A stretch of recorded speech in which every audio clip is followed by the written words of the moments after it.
My goodness, it is so nice to be back home. I call it the house that Jack and God built.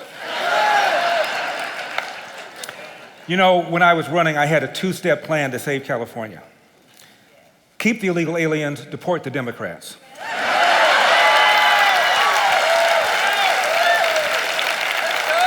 There is something about a California liberal, honestly. When the race was over, I'm in a restaurant.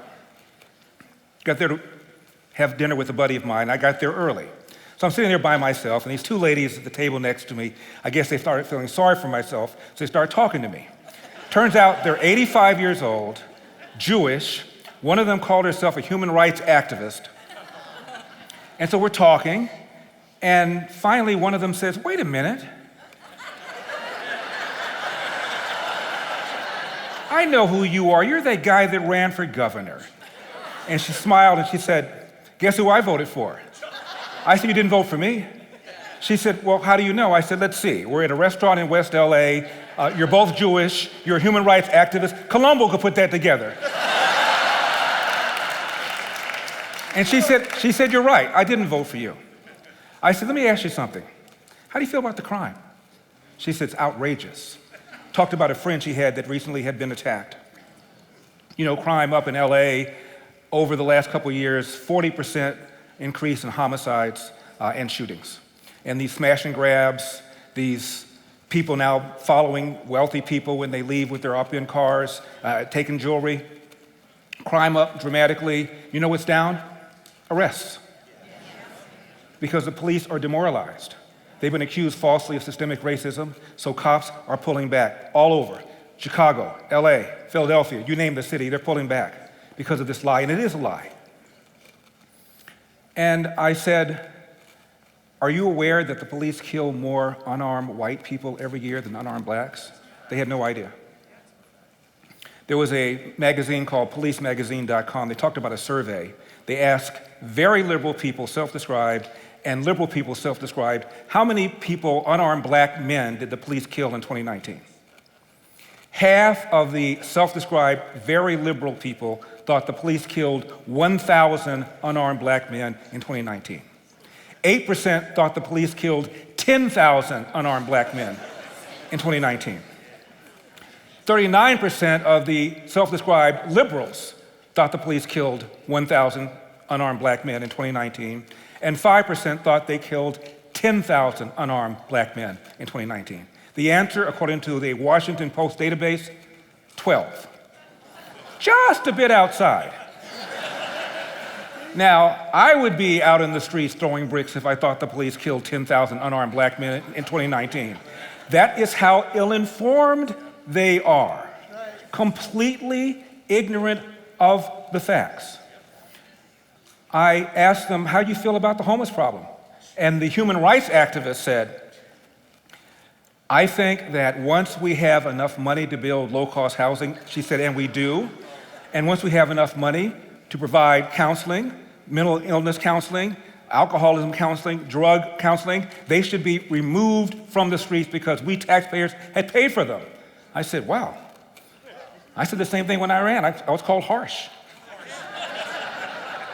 I said, "How do you feel about the quality of our government schools?" I don't call them public schools, I call them government schools. Before the pandemic, when our governor shut down the state in a more draconian way than did any of the other 49 states, 75% of third grade black kids could not read at state proficiency levels. 75%. Math scores about the same. Half of all third graders in our government schools cannot read at state proficiency levels, and by the way, they lower them all the time so they can meet them. 80% of the kids in our government schools are black and brown. I only mention that because these are the people that people on the left, like Gavin Newsom, claim they care about. How do you feel about the quality of our schools? She said, outrageous. They both said, we have no friends who live in LA who have their own kids in public school. I said, here we are basically completing each other's sentences. How do you feel about the way the state was shut down? And they said, shouldn't have been shut down. A third of all restaurants in California are now gone forever. And most of these are the ones that are the least capitalized, the most fragile, owned primarily by people of color. Again, I only mention that because people on the left claim that they care about it. How do you feel about the way Gavin Newsom shut down the state ignoring science? Having his own kids at that French Laundry restaurant. By the way, had you heard of French Laundry before this happened? I thought it was somewhere you took your tux to get it cleaned. I had no idea. And here he is sitting up there, I said to them, incurring a $12,000 wine tab. Now, I like my occasional glass of red wine, but I don't consider myself to be a connoisseur. But I assure you, they weren't drinking Mad Dog 2020. $12,000 wine tab, his own kids enjoying in-person private education. How do you feel about that? And they said, we're outraged. I said, here we are completing each other's sentences, and yet you didn't vote for me. And I'll tell you why. I said, because you could not bring yourself to pull that lever for a Republican. And they admitted it. What is this? What is this? When the race was over, I was interviewed by a columnist, and he said, I've talked to all your major Republican rivals on the replacement side, and they all said you made huge mistakes when you were running. You were in bed with the evangelicals. You had an extremist position on abortion. You had an extremist position on things like the minimum wage. You had an extremist position on what you would do about the public sector unions. And you reined their power in. And they all had comments. And I said to the reporter, this is in a couple weeks after the race was over, I said, let's find out how many of these men and women decide to run against Gavin Newsom in November. Because middle of March was the time that you had to declare. Not a single one of them did. None of them. Not the two-term mayor of San Diego who took shots at me. Not Caitlyn Jenner who took shots at me. Not Kevin Cowley who took shots at me. Not John Cox who ran against him in 2018, got his clock cleaned and ran again, this time getting around 8 or 9% of the vote. Not a single one did. I said, they all have the secret sauce. Let's find out how many of them run. None of them did. You know why? Because we ran one heck of a campaign. On the replacement side,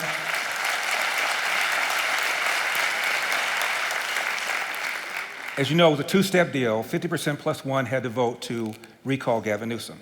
And if that had happened, whoever got the most votes on the replacement side would have won. There were 46 candidates on the replacement side, counting me. There are 58 counties in California. We carried 57. The only one we didn't carry, thank you, the only one we didn't carry was San Francisco, and lost that by 149 votes. And didn't spend one dime on advertising there or 1 minute campaigning there. We could have carried the whole thing. In 8 weeks, I got in with 8 weeks left. The recall thing was going on for almost a year. The reason it took me so long to get into it is because I'd never run for office before. I had no interest in running before. I'd run for third grade class president. And I can't tell you what the agenda was, but I don't believe it was climate change.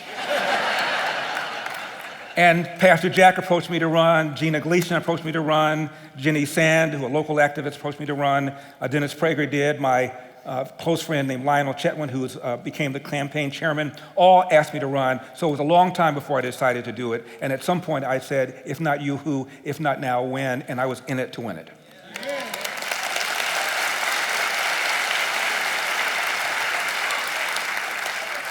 In 8 weeks, we raised $22 million, more than all of the other replacement rivals combined.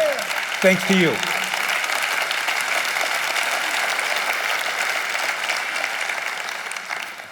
I was in a barber shop. I get my hair cut in a barber shop, beauty shop. This is some time ago, and I'm getting my hair cut, and this lady next to me is getting her hair done. And I hear her complaining about how selfish, she said, conservatives are. Selfish, she said, Republicans are.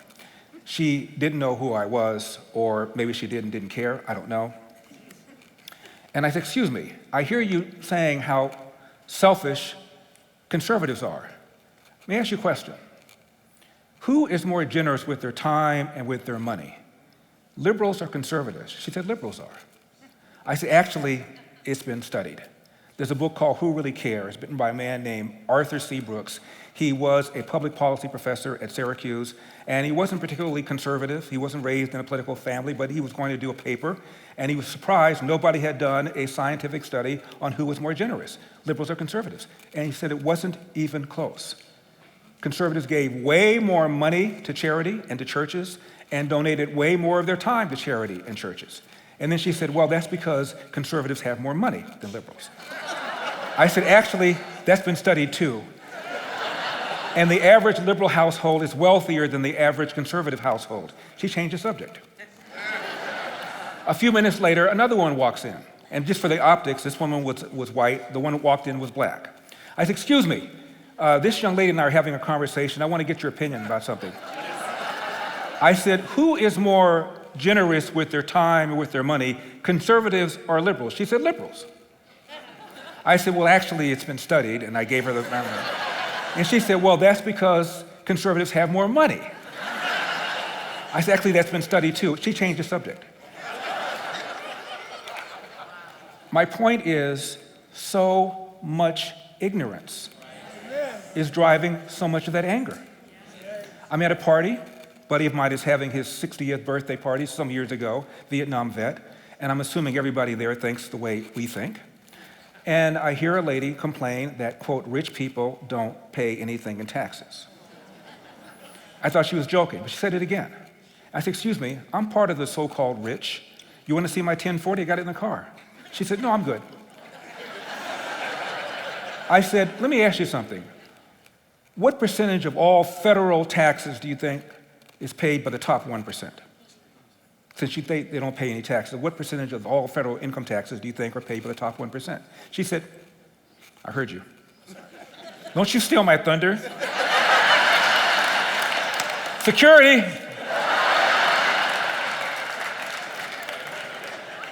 I said, what percentage of the federal, I'm getting away from you, sir. What percentage of the federal income taxes are paid by the top 1%? She said, 1%. She saw my expression. She upped it to 2%. The number is, help me? 40%. 40%.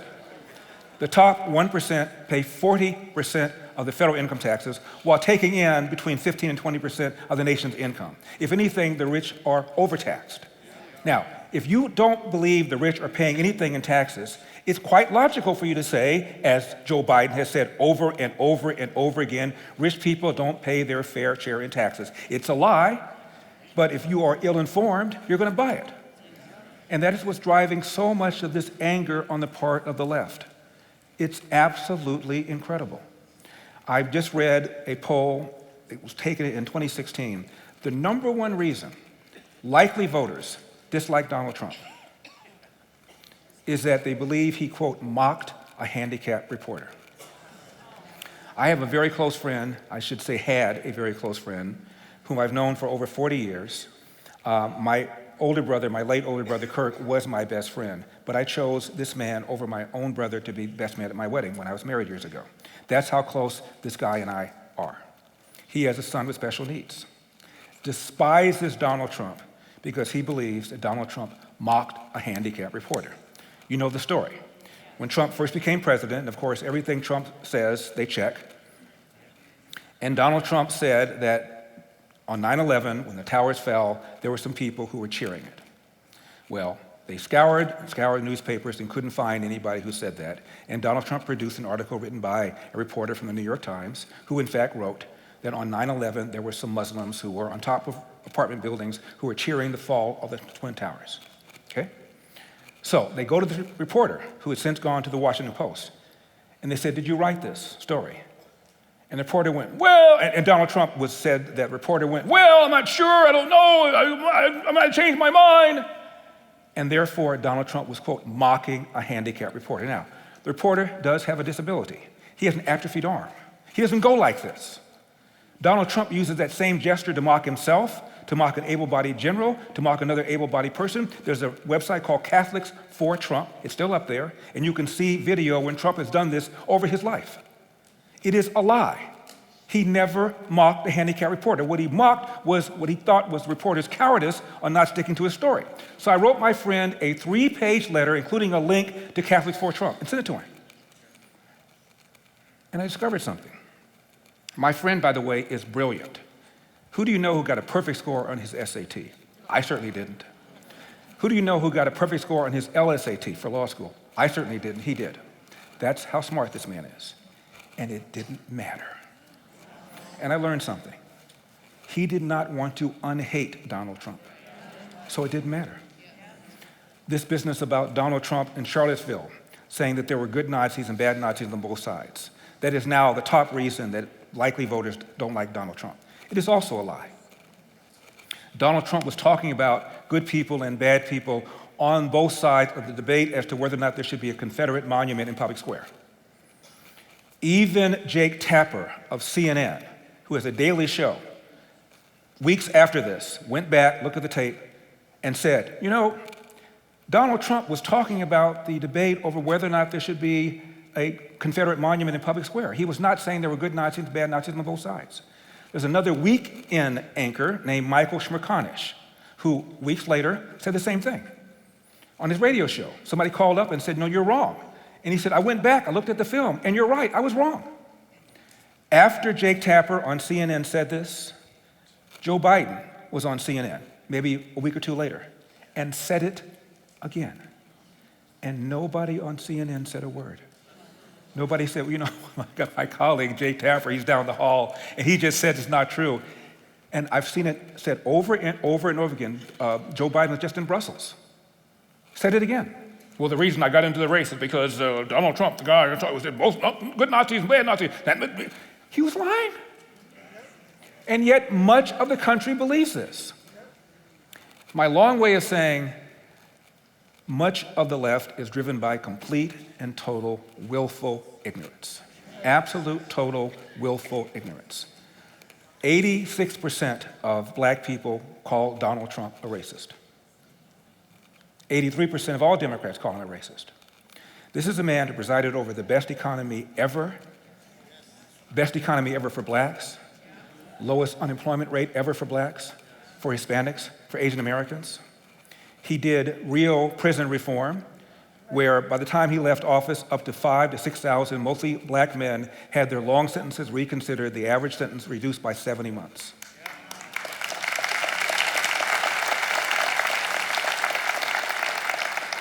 He supports school choice.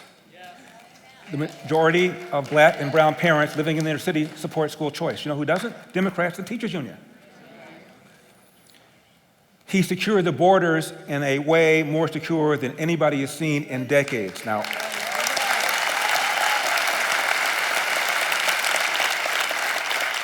why is that relevant for blacks? There is a Harvard professor named George Borjas. He's done more work on the impact of legal and illegal immigration than anybody else. He says there are winners and losers behind illegal immigration, obviously.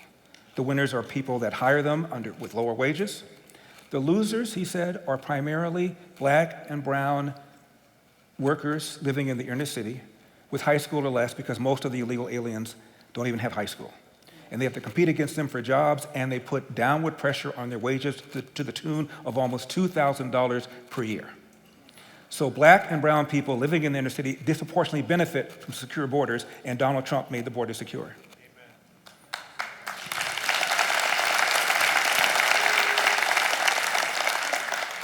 Donald Trump pardoned Jack Johnson, the first black heavyweight champion. He was heavyweight champion 1908, 1915, first black heavyweight champion. And he was prosecuted and found guilty of violating the Mann Act, which makes it illegal to transport a woman across state lines for illicit purposes, i.e. he had white girlfriends. Was found guilty. And there's been a 15-year effort to pardon the late Jack Johnson, led by Ken Burns, a left-wing documentarian, and Sylvester Stallone, the actor. Obama didn't do it, George W. Bush didn't do it, Trump did. There's a woman named Alice Johnson. Long, serious drug offense, but nonviolent. He commuted her sentence. So if Donald Trump also put funding for historical black colleges on a permanent basis for 10 years, And he expanded so-called opportunity zones to reduce taxes and regulations in the inner city so that it would spark economic activity. If this man is a racist, he needs to go back to racism school. I have been asked, what am I going to do now after I ran for governor of California? Real quickly.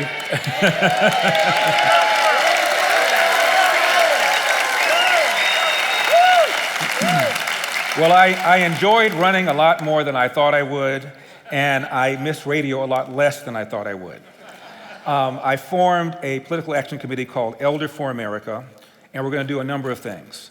There are all sorts of school choice initiatives all around the country. We're going to get involved in those. There are initiatives to get rid of critical race theory. We're going to get involved in those.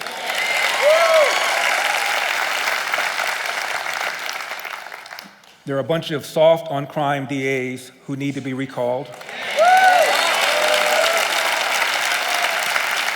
including the one in San Francisco and the one in Los Angeles County. And the number one problem facing America, domestic problem, is the large number of children who enter the world without a father married to the mother.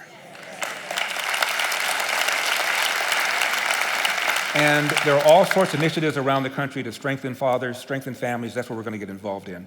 I had my most difficult interview out of all the difficult interviews I've had, because you know I was called the black face of white supremacy. Don't laugh, I worked hard for that title. The hardest, most difficult interview I had was a Zoom conference with about 8 black pastors. And everything was going okay until I said to them that the fact that 70% of black kids enter the world without a father married to the mother is a far bigger problem than systemic racism. And they went nuts. They went nuts. They weren't having it. They all talked about their own individual instances where they were, in their opinion, mistreated by cops. And I said, look, get out your magic wand. Wave it over the hearts of America. Remove every smidgen of racism from the hearts of white cops.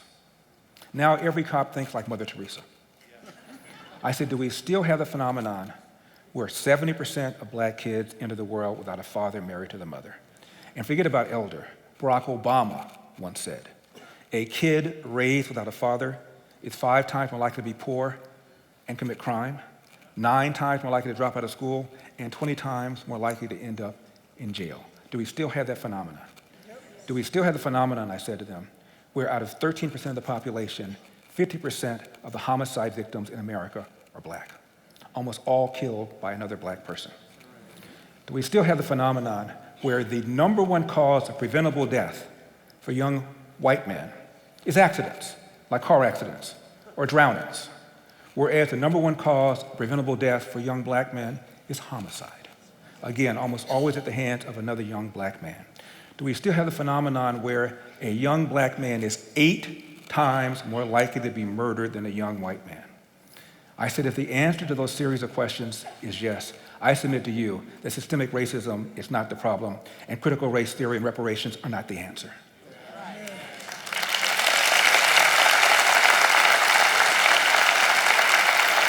I will tell you, they didn't applaud. I want to finish with a couple of quick stories. I think I might have told you one of them before, but bear with me. My girlfriend and I are in Santa Barbara. And I'm one of those who, when my tank gets around a quarter, I get gas. I don't like the light on. Nina will drive all day with the light on. I won't do that. So I'm debating whether or not I want to go to the gas station before getting on the 101, and I pull into the gas station. I get out of the car, and I hear a deep male voice go, "Hey, want a banana?" Now, I'm from the hood. So my fight or flight kicked in, and I look up, and there's this white guy next to an SUV, the trunk is open, and there's this big basket of bananas in there.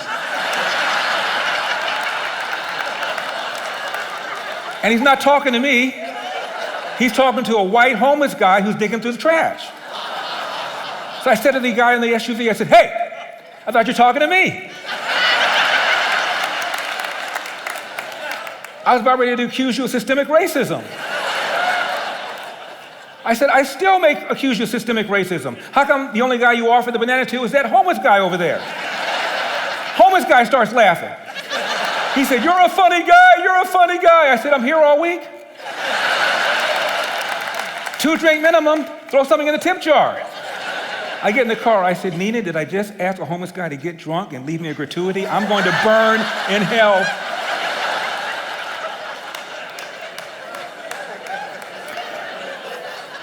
I'm gonna have you sit in the front every time I give a speech. Let me just end with this. We're gonna take back the House.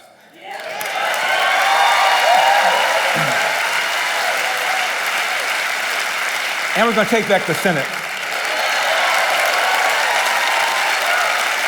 And obviously the borders are going to be more secured. Obviously we're gonna do something about inflation. Obviously we're gonna do something about the crime.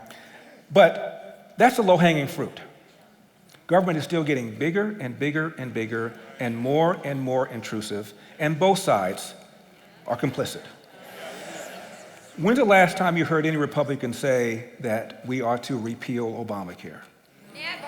First got passed, we're gonna repeal Obamacare, we're gonna repeal Obamacare. Even when Trump ran, we're gonna replace Obamacare with, quote, something better. You haven't heard him say a word? This is what happens, whether it's Social Security, whether it's Medicaid, whether it's Medicare, whether it's Obamacare, it gets infused in our society, people get used to it, there becomes a body of people who are now connected to it, and becomes political suicide to say we're gonna take it back. So government's gonna get bigger and bigger and bigger, and you know the goal. The goal on the left is single payer. They've always wanted that. They just know they have to do it in nickels and dimes. There needs to be an amendment to the Constitution to fix government spending to a certain percentage of our GDP, with exceptions for war and for natural disaster. That's the only way you're going to restrain government, because both sides like to spend, both sides like to give things away. There are 4 ways of spending money, from the most efficient to the least efficient. The most efficient is when you spend your own money on yourself.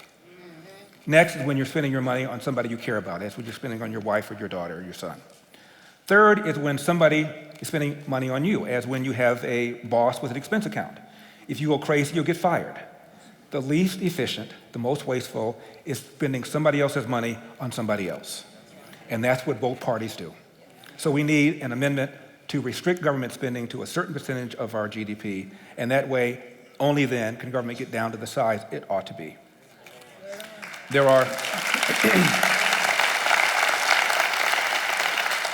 There's a movement called the Convention of States, and so far 19 states have now signed up, so there could be a constitutional convention to do just as I said. But there needs to be 34 states, so we still have 15 to go. I'm not sure we're ever going to get there, but I certainly hope so. So, in 2024, we're going to take back the White House.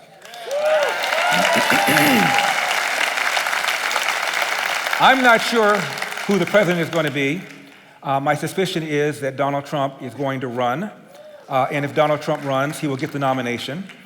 And if he gets the nomination, he will beat either Joe Biden or Kamala Harris. It doesn't really matter.